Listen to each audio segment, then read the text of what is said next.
आलम है Premadasa stadium, R Premadasa stadium, जिसे किसी ज़माने में कैटारामा भी कहा जाता था। और यहाँ पर इस वक्त पाकिस्तान की टीम की प्रैक्टिस चल रही है। हिंदुस्तान की टीम आएगी 2 बजे, इंडियन टीम 2 बजे प्रैक्टिस करेगी। अभी 12 बजे हैं, तो पाकिस्तान की टीम सुबह से प्रैक्टिस कर रही है। उनके कप्तान बाबर आजम आए थे प्रेस कॉन्फ्रेंस में, और पाकिस्तान की टीम प्रैक्टिस कर रही है। एक चीज़ जो मैंने देखी है वो ये देखा है पाकिस्तान में, निखिल, समहाउ आप उनको प्रैक्टिस करते देख रहे हो तो ये लग रहा है कि दे आर एंजॉयिंग देमसेल्व्स। शायद वो सक्सेस जो है, जो आप को हालिया सक्सेस मिली है, यंग टीम है। जैसे मैं तेज़ गेंदबाजों को दे रहा था, हारिस राउफ और उनके साथ शाहीन शाह अफरीदी दोनों इकट्ठे गेंद डाल रहे थे, नसीम शाह भी।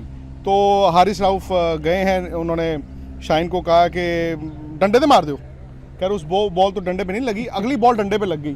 तो मैं देख रहा था कि वहाँ से Haris was very happy. And I think Babar ने ये चीज़ कही भी है, उन्होंने एम्फसाइज भी किया है कि जो I am very proud of the fact कि मेरे पास इस वक्त दुनिया के शायद सबसे अच्छा पेस अटैक है। और उन्होंने कहा कि हमारी ताकत ये है कि जो हमारे पेसर्स हैं, मतलब पाकिस्तान के जो पेसर्स हैं, they are backing each other. ये मुझे लगता है कि बहुत बड़ी बात होती है। वैसे आपने सही कहा कि पाकिस्तान टीम बहुत अच्छे मूड में है, लेकिन मैं आपको बताऊं कल आप यहाँ नहीं थे। इंडियन टीम भी मतलब अक्सर ऐसा नहीं देखने को मिलता कि बहुत अच्छे मूड में होती है। वो प्रेस कॉन्फ्रेंस भी है, तो बाबर की जो प्रेस कॉन्फ्रेंस थी, जैसे मैंने बताया, हाईलाइट यही थी। उन्होंने कहा देखिए जी, जो हम लोग लगातार खेल रहे हैं, ट्रैवल कर रहे हैं, खेल रहे हैं, ट्रैवल कर रहे हैं, इसका नुकसान भी होता है, बट हमने ये तय कर लिया है कि how to keep the boys fresh. और उन्होंने कहा कि इतनी क्रिकेट खेलने का फ़ायदा ज़्यादा होगा। इनफैक्ट सो मच सो, उन्होंने कहा जी 2.5 महीने से हम लोग यहाँ पे हैं। हम पहले टेस्ट सीरीज़ खेले, फिर लंका प्रीमियर लीग खेली, फिर उसके बाद अफगानिस्तान के मैचेस खेले। सो ये तो फैक्ट है कि इन कंडीशंस में I think Pakistan have the best preparation. यही वो मैदान है जहाँ फाइनल हुआ था इमर्जिंग एशिया कप का, जिसमें मैच किसके बीच हुआ था? इंडिया पाकिस्तान के बीच ही मैच हुआ था।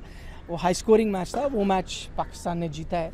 लेकिन आपने देखा होगा यार, रन्स भी बहुत बनते हैं, लेकिन स्पिन फ्रेंडली भी conditions by the way, Pakistan के जो तेज़ गेंदबाज भी, नसीम शाह, हारिस राउफ, शाहीन शाह अफरीदी, मैं ये तो नहीं कहूँगा 100% दम से, आहिस्ता आहिस्ता वार्म अप करके, मे बी 70-80% ऑपरेटिव जिसे कहते हैं, वो होता भी है। आप अपना सिर्फ रिदम देखते हैं, भाग ठीक रहे हो, बॉल हाथ से गिर रहा है, उसके बाद Aahista Aahista you get better.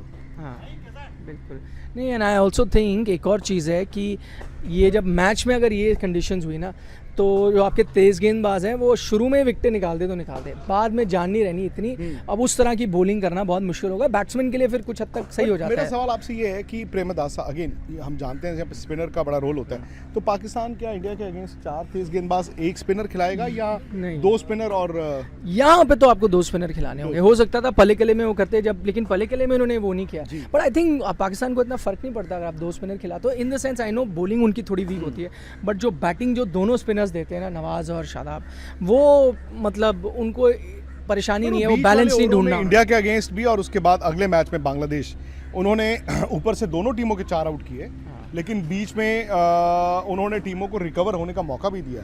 तो बीच के ओवरों में बाबर ने भी माना कि हमें विकेटें नहीं मिल रही हैं। पर आपको लगता है फ़हीम अशरफ या कोई आते हैं वो उस उतना पैनापन है उनकी गेंदबाजी में कि परेशान? मोहम्मद वसीम जूनियर एक फास्ट बॉलर, अब इस विकेट पे शायद नहीं, इस विकेट पे शायद आप सही कह रहे हैं कि, बट इनकी ताकत क्या है? इनके पास इफ्तिकार आके बॉल डाल देते हैं, सलमान आगा आके बॉल डाल देते हैं। तो इनके पास उस तरह की ऑप्शन है जो शायद किसी ज़माने में भारत के पास होती थी। रायना से बॉल डलवा दिया, युवराज से बॉल डलवा दिया, सहवाग से डलवा दिया, सचिन से डलवा दिया। इनके पास अब ये मौका है। पाकिस्तान की टीम कल ट्रैवल करके आई, वो आज स्किप भी कर सकते थे। परसों ट्रैवल करके आए, वो आज स्किप भी कर सकते थे। कल उन्होंने स्किप किया, कल आराम, क्योंकि वो ट्रैवल थक गए होंगे। आज ऑप्शनल भी रख सकते थे, बट आज उनकी पूरी टीम आई है। मैं देख रहा हूँ इस वक्त एज वी स्पीक इमाम बैटिंग कर रहे हैं एक नेट में। एक वो इमाम ही है, हाँ। और फ़खर एक नेट में बैटिंग कर रहे थे। बाबर ने बैटिंग की है, बाबर मतलब, एंड बाबर के यार देखो, बल्ले से जब बॉल लगा है ना, तो आवाज़ आती है, आपको पता है कि यार ये बल्ला और ये बल्लेबाज खास है। कोई बॉल स्ट्रगल नहीं किया। मैं देख रहा, एक विकेटें भी, प्रैक्टिस विकेट्स भी अच्छी होती हैं। उन्होंने डिफेंस किया, एक आई थिंक शादाब बॉल कर रहे थे, उन्होंने सिर्फ रखा है और वो गेंद गोली की तरह उड़ता गया है, गेंद बैट के बीचों बीच लगा है। देखो जो भी है, अब रिजवान ने कल एक बात बोली थी, उन्होंने पाकिस्तान के जो जर्नलिस्ट, उन्होंने कहा जी 266 इंडिया हार जानी थी, पाकिस्तान जीत जाना था, लेकिन उन्होंने ये कहा कि नहीं ऐसा नहीं है। उन्होंने कहा 266 में इंडिया का पूरा पूरा चांस था।